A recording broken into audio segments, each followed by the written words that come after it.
একটু পড়েন, মূলবিন্দু হইতে কোনো সরলরেখার উপর অঙ্কিত লম্বের দৈর্ঘ্য 5 একক। কেমন? তো এটা x অক্ষ y অক্ষ। মূলবিন্দু থেকে কোনো সরলরেখার উপর অঙ্কিত, তাহলে আমরা এই সরলরেখাটা হলো এটা এ বি, এবং মূলবিন্দু থেকে তার উপর অঙ্কিত একটা লম্ব, তার দৈর্ঘ্য হলো 5। এই লম্বটি x অক্ষের ধনাত্মক দিকের সাথে 120 ডিগ্রি কোণ তৈরি করে। তার মানে আমাদের এই ছবিটা ঠিক হয় নাই, তাহলে আরেকটা ছবি আঁকতে হবে। x অক্ষ y অক্ষ, এবং তাহলে এইভাবে যদি আঁকাইতাম তাহলে সেটা x অক্ষের ধনাত্মক দিকের সাথে 120 ডিগ্রি কোণ তৈরি করতে পারতো, এবং এই দূরত্বটা হয়তো 5। এটা ও এ বি, এটা বললাম আমরা সি। কেমন? তারপরে কি করতে বলছে বলেন? রেখাটির সমীকরণ নির্ণয় করো। কেমন? হ্যাঁ, তো খেয়াল করেন, মূলবিন্দু তো 0 0। এখন এই ও সি রেখাটার ঢাল হলো 120, মানে যেহেতু কোণ 120 তাহলে ঢাল হবে tan 120, তাই না? তাহলে ও সি এ বির উপরে লম্ব, তাই বলছিল, যেহেতু এই দূরত্বটা লম্ব দূরত্ব, তাহলে ও সির ঢাল জানলে কিন্তু আমরা এ বির ঢাল জেনে ফেলতে পারি, রাইট কিনা? ওকে, তাহলে এইটা একটা বিষয়। তাহলে প্রথম কথা হলো, তাহলে ও সি এর ঢাল, এই ছবিটা কিন্তু বাদ, তাই না? ঢাল m = tan 120। কেমন? তাহলে ও সি এর ঢাল -√3। এবার বলেন, তাহলে এ বি এর ঢাল, এটা m1 বললে এটারে m2 = এই যে উল্টা চিহ্নের উল্টা মান, যেহেতু লম্ব রেখা, তাই না? তাহলে 1/√3। তাহলে বলেন, যেহেতু খালি ঢাল আছে, তাহলে এ বির সমীকরণ হবে, হ্যাঁ, এ বির সমীকরণ y = mx + c, তার মানে 1/√3x + c। তাহলে এইখান থেকে আমরা ভাঙিয়ে পাইতে পারি x - √3y + √3c = 0। এবং এখানে আমাদের আননোন চলে আসলো একটা c। তাহলে এই আননোনটার মান বের করার জন্য কিন্তু মূলবিন্দু থেকে দূরত্ব দেওয়া আছে কত? 4। তাহলে এটার আমরা মনে করলাম 1 নং রেখা, তাই না? তাহলে 0 0 থেকে 1 নং রেখার দূরত্ব। কেমন? এটা হবে, তো 0 0 তো বসাই দিব,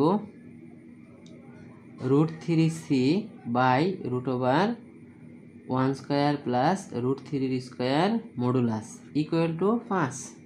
কেমন? তাহলে এইখান থেকে আমরা √3c/2 = 5 পাবো, তাই না? মডুলাস, আর মডুলাস তুলে দিলে মনে আছে, সেইখান থেকে হলো c = একসাথে ±10/√3 পাই ফেলবো। তাহলে নির্ণয় সমীকরণ, ওকে, সেটা কি হবে?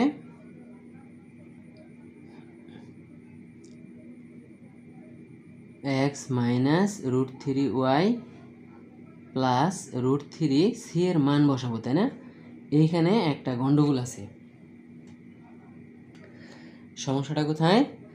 মনে আছে যে y = mx + c রেখার ক্ষেত্রে আমরা বলছিলাম যে শুধু ঢাল থাকলে এই সমীকরণ বসাইতে হয়। তাহলে ঢাল তো হলো m, কিন্তু এই সিটা কি? সি তো আমরা তখন বলি নাই, বলছিলাম পরে বলবো, তাই না? এই যে এখন সেই সময় সি মানে y অক্ষ থেকে খণ্ডিত অংশ। এই যে আগে আমরা যখন x/a + y/b সমীকরণ ব্যবহার করলাম, তাই না? তখন আমরা বলছি এটা x অক্ষ থেকে খণ্ডিত অংশ, এটা y অক্ষ থেকে খণ্ডিত অংশ, তাই না? a হলো x অক্ষ থেকে, আর b y অক্ষের খণ্ডিত অংশ। কিন্তু y = mx + c সমীকরণে c মানে হলো y অক্ষ থেকে খণ্ডিত অংশ। কেমন? তাহলে এই টুকরে বলা হয় তখন c। এই c বিন্দু আর c কিন্তু এক না, তাই না? এটারে আমরা বদলাই দিতে পারতাম। বুঝে গেল ব্যাপারটা? এখন তাহলে দেখেন, এই যে 120 ডিগ্রি কোণ যদি লম্বটা করে, তাহলে অবশ্যই এটা দ্বিতীয় চতুর্ভাগের ছবি হবে, এবং এটা অবশ্যই y এর ধনাত্মক দিকের সাথে হবে। x এর ঋণাত্মক দিকে ছেদ করবে, y এর ধনাত্মক দিকে। এই জন্য c এর গ্রহণযোগ্য মান কিন্তু দুইটা হবে না, c = হবে 10/√3। কেমন? এইটা গ্রহণযোগ্য। বুঝা গেল ব্যাপারটা? হ্যাঁ, এই অঙ্কটা আরেকটা ভাবে আমরা করব, এটা খুব সোজা একটা সিস্টেম, কিন্তু এইখানে মেলাগুলা জিনিস বুঝতে হয়, এই বোঝাগুলো আমাদের আসলে দরকার পরবর্তী কাজগুলো করার জন্য, কেমন? এর জন্য আমরা এইভাবে আগে করে নিলাম। এখন তাহলে সি এর জায়গায় 10/√3 বসাই দিলে আমরা এখান থেকে উত্তর পাই ফেলবো, কেমন? তাহলে এক্স মাইনাস √3y প্লাস 10 = 0, এটাই হলো আমাদের সমীকরণ, এতে কোনো অসুবিধা নাই। কিন্তু এই অঙ্কটা আমরা বলছি আরেকভাবে করা যায়, সেটাকে যদি ওই যে লম্ব এক্স অক্ষের সাথে আলফা কোণ করে, বলেন মূলবিন্দু থেকে রেখার উপরে লম্ব, হ্যাঁ মূলবিন্দু থেকে রেখার উপর অঙ্কিত লম্ব আলফা কোণে হলে এবং লম্বের দৈর্ঘ্য পি হলে, দুইটা কন্ডিশন, একটা আলফা কোণ, এই কোণটা কিন্তু এক্স অক্ষের ধনাত্মক দিকের সাথে হবে, কেমন? আরেকটা হলো দৈর্ঘ্যটা পি। তাহলে ডাইরেক্টলি একটা সূত্র ব্যবহার করা যায়, কেমন? X cos alpha plus y sine alpha equal to p. তাহলে এইটা আমরা সরাসরি করে ফেলতে পারবো, কেমন? বলেন একবার, x cos alpha plus y sine alpha equal to p. এই সূত্রটা আমরা আগে আলাপ করি নাই, জাস্ট এই একটা অঙ্কের জন্য এরকম সূত্র ব্যবহার করা যায়, কেমন? তাহলে আলফা তো 120 ডিগ্রি, তাহলে x cos 120, y sine 120, p এর মান হলো 5। তাহলে এইখান থেকে হিসাব করলেও আমরা ওই উত্তরটা পাবো। তাহলে এক্স এর সাথে হলো হাফ মাইনাস হাফ, ওয়াই এর সাথে √3/2 ইকুয়াল টু 5, কেমন? তাহলে এইখান থেকে মাইনাসটা সহ কমন নিলে এক্স মাইনাস √3y, ওই পাশ থেকে এই পাশে নিয়ে আসলে -10 ইকুয়াল টু 0।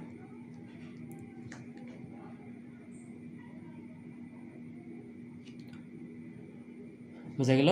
তাহলে আমরা এইটুকু দিয়েই কাজটা করতে পারতাম, কিন্তু এইখানে আমাদের অনেকগুলো জিনিস বুঝতে হয়, যে লম্ব বলা থাকলে সে কোন চতুর্ভাগে হবে, এই ধরনের অঙ্ক একটু পরে আরও আসবে, কেমন? এই জন্য আমরা এইভাবে একটু করে নিলাম, কেমন? এবার 14 রেখে একটু পড়েন। একটি সরলরেখা অক্ষদ্বয়ের সাথে এত বর্গ একক ক্ষেত্রফল বিশিষ্ট ত্রিভুজ গঠন করে এবং মূলবিন্দু থেকে রেখাটির উপর অঙ্কিত লম্ব এক্স অক্ষের সাথে 30 ডিগ্রি কোণ উৎপন্ন করে, রেখাটির সমীকরণ নির্ণয় করো। তাহলে এই যে 30 ডিগ্রি কোণ, এটা কিন্তু রেখা উৎপন্ন করলো না, মূলবিন্দু থেকে রেখার উপরে যে লম্ব, অর্থাৎ ওই যে 13/6 যে ছবি আঁকছিলাম ওইটার মতো ছবি আঁকতে হবে, কেমন? এবং এইবার কিন্তু লম্বটা 30 ডিগ্রি কোণ উৎপন্ন করছে। 30 ডিগ্রি কোণ উৎপন্ন করার মানে হলো সেটা অবশ্যই প্রথম চতুর্ভাগে আছে, এইটুকু হলো 30 ডিগ্রি, কেমন? তাহলে খেয়াল করেন, এবার লম্বের দৈর্ঘ্য পিটা দেওয়া নাই, পি দেওয়া থাকলে আমরা ডাইরেক্টলি কিন্তু ওই যে আগের ছোটো সূত্রটা ব্যবহার করতে পারতাম, x cos alpha plus y sine alpha equal to p. তাহলে এইখানে কিন্তু আমরা ওইভাবে অঙ্কটা করতে পারবো না, এই জন্য এই ছবিটা আমাদের আঁকতেই হবে, এই কারণেই আমরা আগের ছবিটা আঁকছি, কেমন? যাতে এগুলো চিনতে সুবিধা হয়।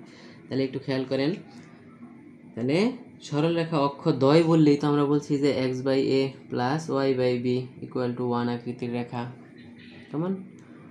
ত্রিভুজ গঠন করছে 50/√3 বর্গ একক। তাহলে এইটুকু হলো a, এইটুকু b, সেই ত্রিভুজের ক্ষেত্রফল হাফ ইন্টু ab, তাই না? মূলবিন্দু থেকে রেখাটির উপর অঙ্কিত লম্ব এক্স অক্ষের সাথে কত ডিগ্রি? 30 ডিগ্রি কোণ উৎপন্ন করছে, রেখাটার সমীকরণ বের করো। এটার আমরা ও বললাম, এটা এ বিন্দু, এটা বি বিন্দু, আর এটা হলো সি বিন্দু। তাহলে যেহেতু ও সির কোণটা দেওয়া আছে, তাহলে ও সির ঢাল কিন্তু আমরা বের করে ফেলতে পারলাম।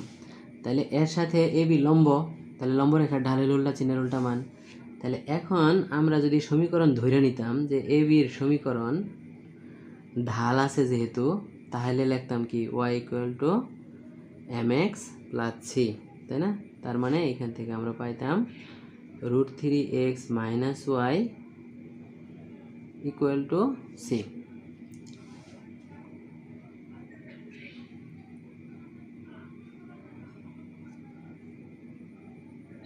এটা প্লাস ওয়াই, হ্যাঁ। এখন খেয়াল করেন এই প্যাটার্নটারে আমরা ছেদক আকৃতি যেহেতু ছিল ওইটার মতো চলে আসতে পারছি। এখন বলেন তো এ এর পজিশনে আছে 3/√3 c/√3 আর বি এর পজিশনে আছে শুধু সি, তাহলে সি এর মান বের করলেই কিন্তু আমরা এ আর বি পাই ফেলবো, তাই না? বুঝা গেল? এখন কীভাবে বের করব? ওই যে ক্ষেত্রফল, তাহলে আমরা তো জানতাম ক্ষেত্রফল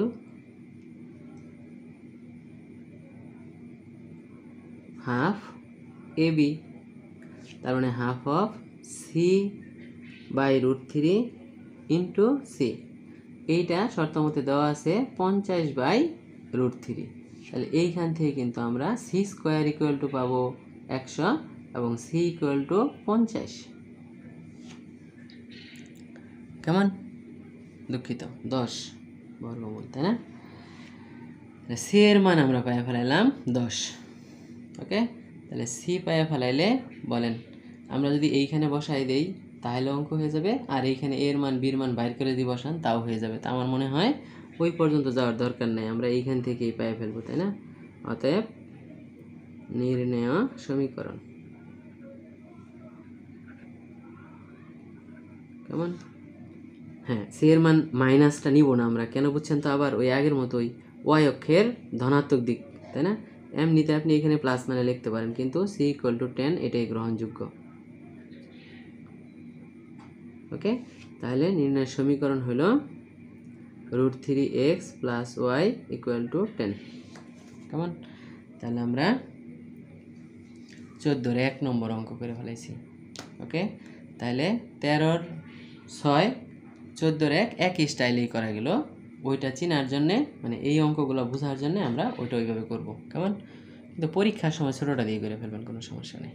ধন্যবাদ।